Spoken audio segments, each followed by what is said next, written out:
Hey, Shalom. Shalom. It's your brother Bayan. Brother Kalaya. Here to bring you a quick lesson. Prior to get started, I want to give infinite honors and prayers to Yahweh, Bahashem, Yahushua, Bahashem, Rakakadash. Double honors to the apostles and elders of GMS who taught us the truth. Peace and salutation to the hopeful elect, you Akim, you Akwak, which is your brothers and sisters in the Hebrew that believe. And Shalom again. Shalom. So, as I was on a plantation today, man, just listening to videos, you know, chopping it up with bros, man. You know, this lesson is gonna go on the basis of Jake still trying to establish themselves out here in Babylon. All right, ultimately knowing that this place is soon to be destroyed. All right, Jake's still out here looking for that, you know, chasing that bag heavily. You know, that the bag is first and foremost on their mind. All right, and even if that's not on their mind, they're still thinking about that generational wealth that you honestly and truly is never going to get here.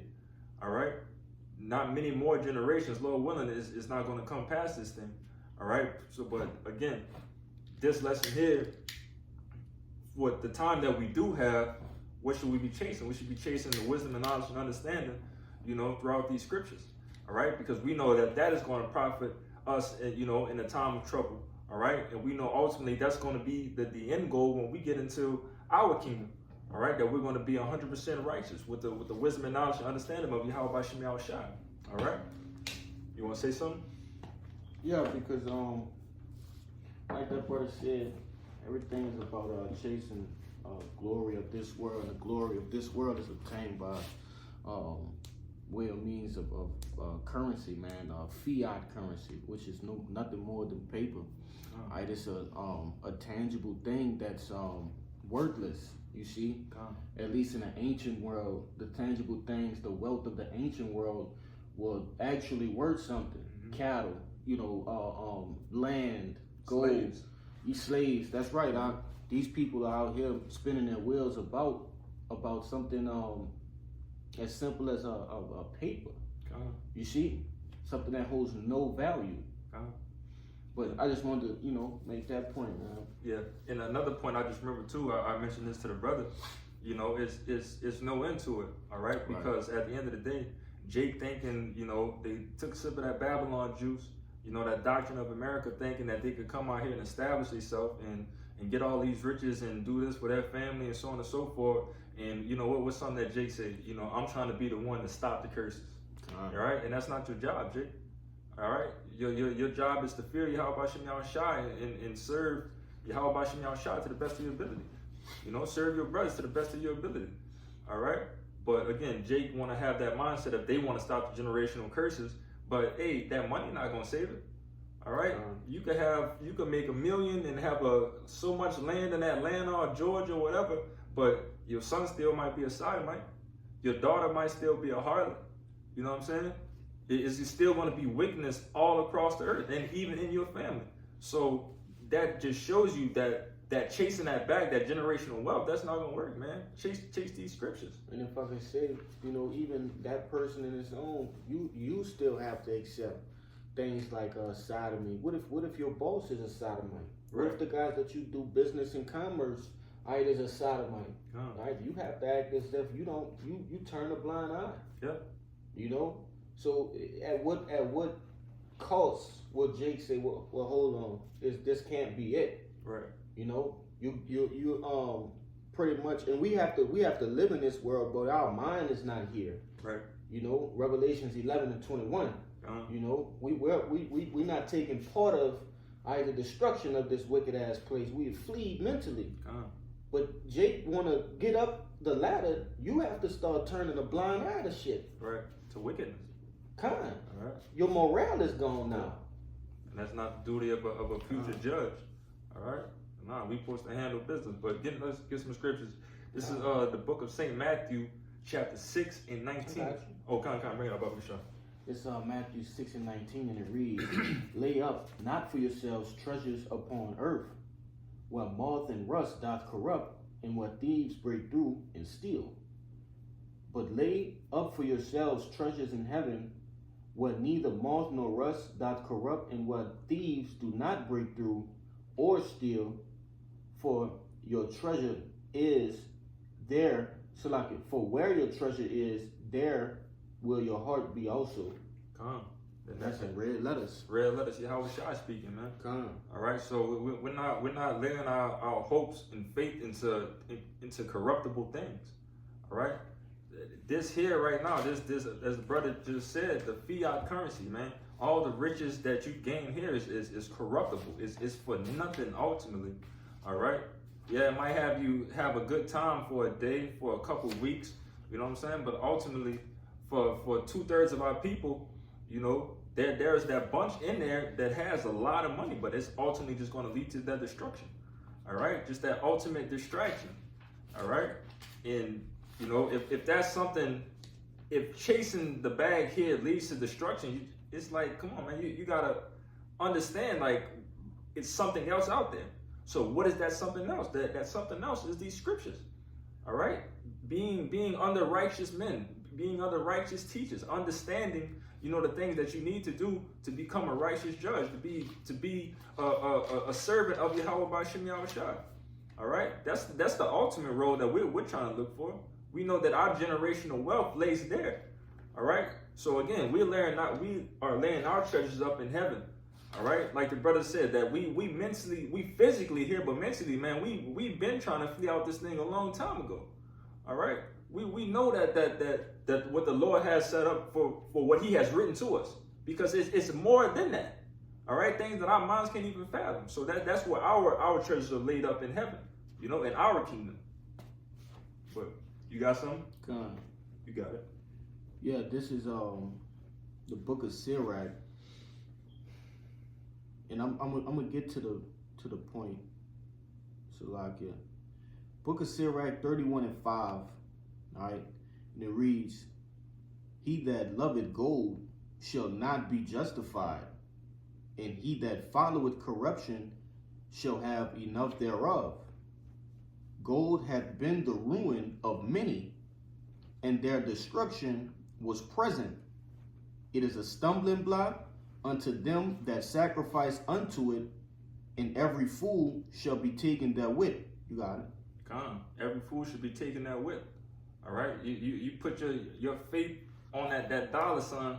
You know, it's going to take you under, and it's ultimately probably one of the biggest, you know, in a crazy distraction that the Lord that it put in the path of many of you niggas. All right, you haughty-minded people. All right, thinking that bag. It tells you in Proverbs that the richest profit not in the day of wrath. All right, so you know that's going to be a snare unto you. Your riches is going to be a snare unto you ultimately. To 2/3 of you niggas ultimately who we talking to. Fuck the heathen. You know what I'm saying? But I have one more verse 8, and it reads, "Blessed is the rich that is found without blemish, and hath not gone after gold." come. So if it's saying that he not went after gold, what is it talking about? He's rich in spirit, man. Come. You know, he's rich within the gifts of Yahweh B'Shem Yahushai, right? The word, Which is the ultimate riches. that's right. You know, what is richer than wisdom? Which I got here in that Wisdom of Solomon. What is it? Wisdom of Solomon 5 and 8. 8. 8:1. You can read down to 7. Oh, kind. I got another proof too. Come. Well, you said Wisdom of Solomon 8, chapter 8, verse 1. Kind. You can read down to 7. Yup. This Wisdom of Solomon chapter 8, starting at the top, and it reads, "Wisdom reacheth from one end to another mightily, and sweetly doth she order all things. I loved her, and she sought out for my youth. I desired to make her my spouse, and I was her lover of her beauty. In that she is conversant with Yahweh, she magnified her nobility. Yea, the Lord of all things himself loved her, for she is privy to the mysteries of the knowledge of Yahweh, and a lover of his works. If riches be a possession to be desired in this life, what is richer than wisdom that worketh all things? And if prudence work, who of all that are Shalakia, and if prudence work, who of all that are is a more cunning workman than she? And if a man love righteousness, her labors of virtues, for she teacheth temperance and prudence, justice and fortitude, which are such things as men can have nothing more profitable in their life. And what does that all start with? With wisdom. Sophia. That's right. Right? That's a untouchable rich that the hopeful elect, man, that we have the chances right now of the work that we're doing to get access to. All right, we're dealing with Sophia, in which is I believe that's in the Greek, isn't it? Yeah, con. Yeah, we're dealing with Sophia, you know, which is wisdom in the Greek, but that's that woman that we're talking about. All right, that she that was going through all these couple precepts here was dealing with wisdom. All right. But again, it's no riches that's above this, all right? Because it has all the dealings. It says that she is conversant with Yahweh Shem El Shai. She magnified her nobility. The Lord of all things himself loved her, all right? So if we know this is something that the Lord loves and it benefits so much in all areas, why should that not be something that we're chasing, all right? It should be a no-brainer. But again, you know, some of the common things ain't so common in this hellhole that we living in, man. All right, you would think that if it is stated right here in the scriptures that wisdom is of the richest of the richest that you could ever get, you would think that it'll be the whole world chasing behind this thing, man. But the Lord obviously blinded many to it. All right, and by the Lord blinded many to it in keeping that small circle for them to receive, and you know ultimately Sophia dealing with them. All right, that come on, man, it's just mind-boggling, bro. But you got you said you was holding something else? Yeah, I flipped off. There you go. This the book of Sirach, chapter 27:1, and it reads, "Many have sinned for a small matter, Yep.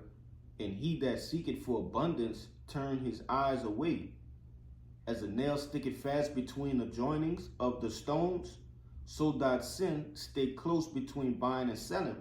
And we usually bring out this precept going into the MOTB, but if we look at the pattern and we understand the Lord, we see that these people, they're gonna do anything, to obtain riches, or to obtain their status within this world.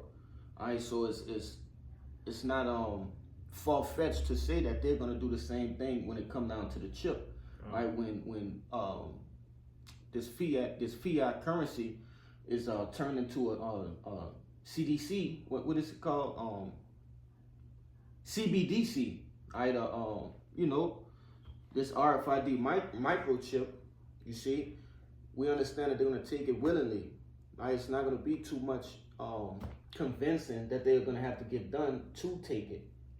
Because ultimately it's going to keep them on their path to the riches that they want here. That's right. All right, so it's going to keep you in that straight line to destruction. You know. Yeah, they already have it. The face of what? The future. You glide past, beep.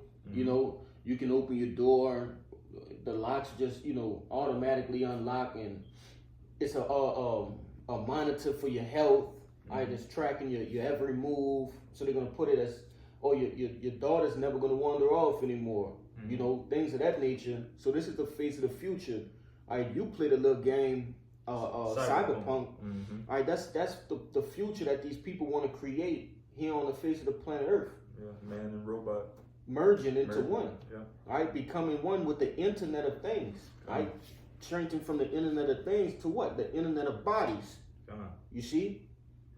But that's a small thing when you think about it. To the Lord, to the truth, you see? Script, we understand the remedy to the different things that are going on in our lives. All right? This word is the remedy or that healing agent that we need. Yeah. But like you say, 2/3 of the world, they can't see it. They don't understand it, man. Yeah. Why y'all just reading out a book? Why do y'all believe these things that's in the book that, that they said it was been supposed to happen? Nah, man, because the Lord gave us the wisdom, knowledge, and understanding to perceive these things. That's right. He gave us the faith to hope into these things. All right, things unseen. That's what faith is. Having hope in something that's not seen. That's having that faith in Yahweh Shem Shah. And the Lord gives us the play-by-play booklet of what to do, how to handle yourself.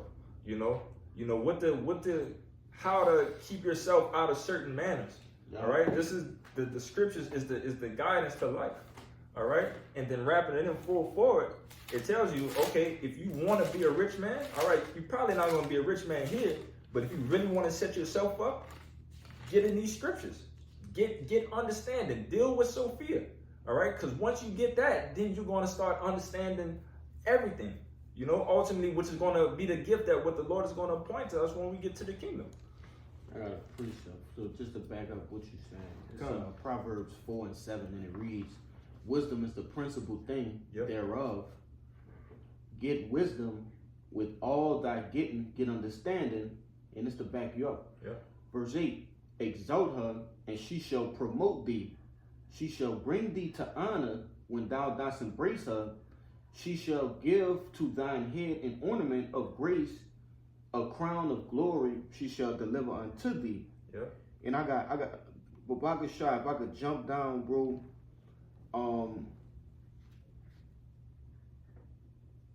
Man, I gotta find that, because it's going into exactly what you was talking about.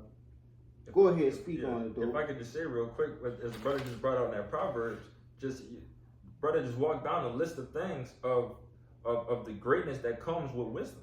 All right, that comes with dealing with Sophia. All right, and what it said, it says the principal thing, right? Yes, the principal thing. It's the principal thing. It's the thing that you need to have first and foremost. Mm-hmm. All right, it's a priority.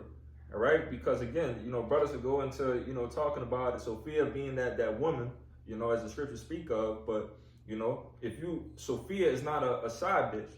All right, she's not nothing to deal with the side that you want to come in. What they call it nowadays, a sneaky link. All right, you can't have a sneaky link with Sophia. All right, that needs to be something that's your priority. Mm-hmm. All right, that's something that you need to hold dearly, because if you don't hold her dearly, she'll throw you to the left, and then boom, you with the 2/3. Now you without understanding. All right, that's how beautiful and dangerous wisdom can be. All right, she can be very beautiful to those that take upon her beauty, but she could be very dangerous to people who treat her like shit. All right, but I found it. Yes. When you jump back to Proverbs 3 in verse 13, and it reads, "Happy is the man that findeth wisdom, mm-hmm. and the man that getteth understanding, for the merchandise of it is better than the merchandise of silver, mm-hmm. and the gain thereof of fine gold. Yep. She is more precious than rubies, and all the things that thou canst desire are not to be compared unto her." Yeah. You want to say something on that? I mean, that's that main chick right there. That main chick, man, can nothing be compared to her. That's how bad wisdom is. That's how bad Sophia is. Can nothing be compared in this world. Even the thing that you think can be compared to it is untouchable. Sophia is untouchable. All right, and how would you even more through context? Again, the Lord deals with her. Mm-hmm. So you think the Lord dealing with something that's a minor, Nah. If this is something that the Lord said that through the reincarnation, but King Solomon mentioned that. All right, I seeked her when I was young and basically received everything, which I got that in the scriptures too. Come on, man. I have a little bit more. Verse 16, it reads, "Length of days is in her right hand." Yes. "And in her left hand riches and honor." Riches and honor. Come on, man. What else do we want, man? We want the riches and we want the honor. We want to righteously rule in this thing, man. Jake tired of being at the bottom in this thing. All right. We understand this is what Yahweh Shai has brought us out to seek. All right. And come on, why in any type of way would we put this on a back burner? That just doesn't make sense, man. But I just got two more if you could get 1 Kings 3 and 5 for me. Yeah. Just bringing out that Solomon account. It's gonna be 3 and 5, and you can just run through it to 14. This book of 1 Kings, chapter 3 and verse 5, and it reads, "In Gibeon the Lord appeared to Solomon in a dream by night. And Yahweh said, Ask what I shall give thee. And Solomon said, Thou hast showed unto thy servant David my father great mercy, according as he walked before thee in truth and in righteousness and in uprightness of heart with thee, and thou hast kept him for this, for him this great kindness, that thou hast given him a son to sit on his throne, as it is this day. And now, O Lord, my power, thou hast made thy servant king instead of David my father, and I am but a little child. I know not how to go out or come in. And thy servant is in the midst of thy people, which thou hast chosen, Israel, a great people that cannot be numbered nor counted for multitude. Give therefore thy servant an understanding heart to judge thy people, that I may discern between good and bad. For who is able to judge this thy so great a people? And the speech pleased the Lord, that Solomon had asked this thing.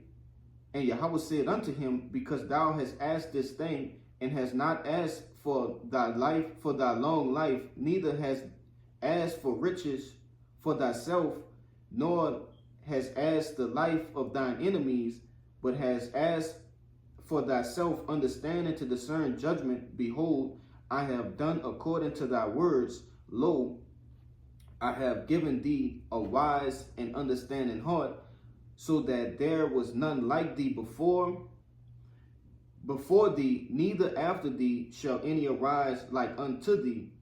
And I have also given thee that which thou hast not asked, both riches and honor, so that there shall not be any among the kings like unto thee all thy days. And if thou wilt walk in my ways to keep my statutes and my commandments, as thy father David did walk, then I will lengthen thy days." Didn't you mention that in the Proverbs?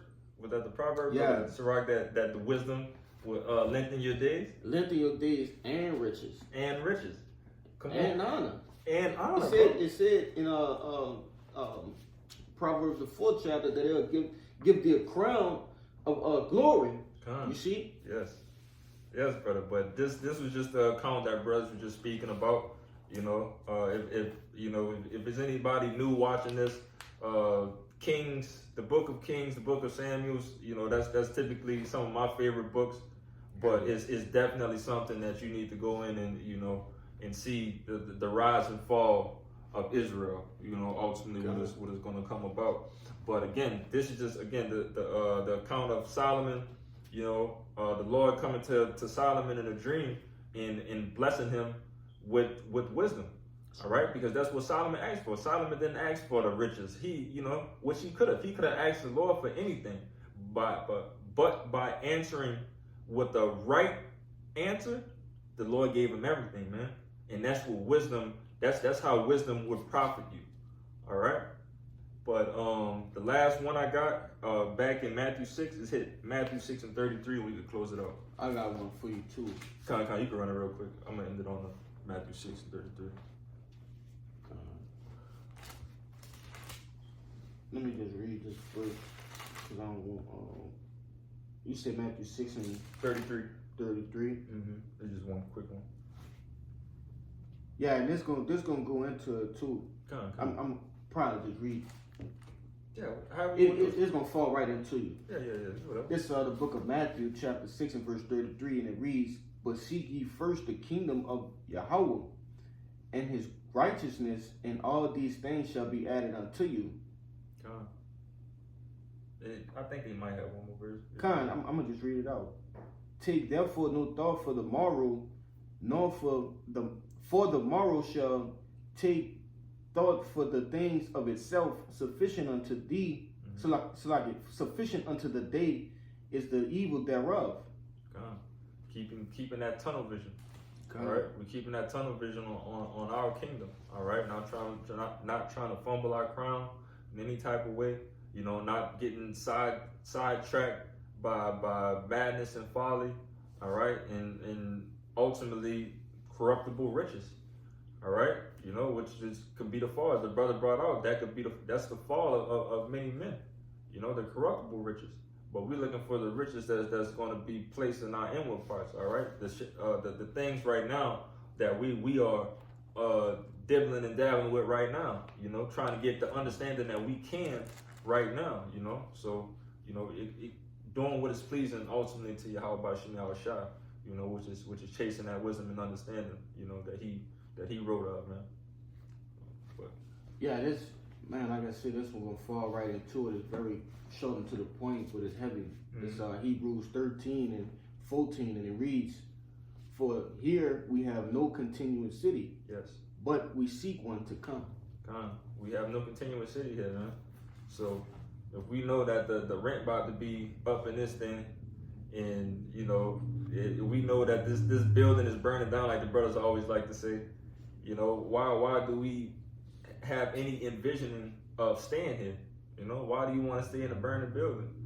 All right, do you want to stay in that burning building, or do you want to, you know, pray for that kingdom where Israel is back on top? When you're a judge, when you're everything is all good. You know, righteous. Everything is righteous. You know, between Yahweh B'Shem Yahushua.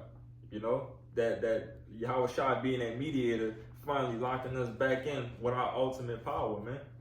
All right, in having that family that you always wanted, having the righteous, you know, mother and father, brothers and sisters, you know, all the above, you know. This is what we're seeking. This is what our mind is so far off from out this place, man. It's ridiculous. All right, and again, man, if you're new to the channel, if you're new to watching these things, man, you know, this is where your mindset should be at. All right, we're thinking about our citizenship in our kingdom, ultimately. But that was it. So we pray that this lesson was edifying. Trying to get out of here, I want to give infinite honors and prayers to Yahweh, Bahashem, Yahushua, Bahashem, Kakodash. Double honors to the apostles and elders of GMS who taught us this truth. Peace and salutations to the hopeful elect, and you Akim and you Aqua, which are brothers and sisters in the Hebrew that believe. And Shalom. Shalom.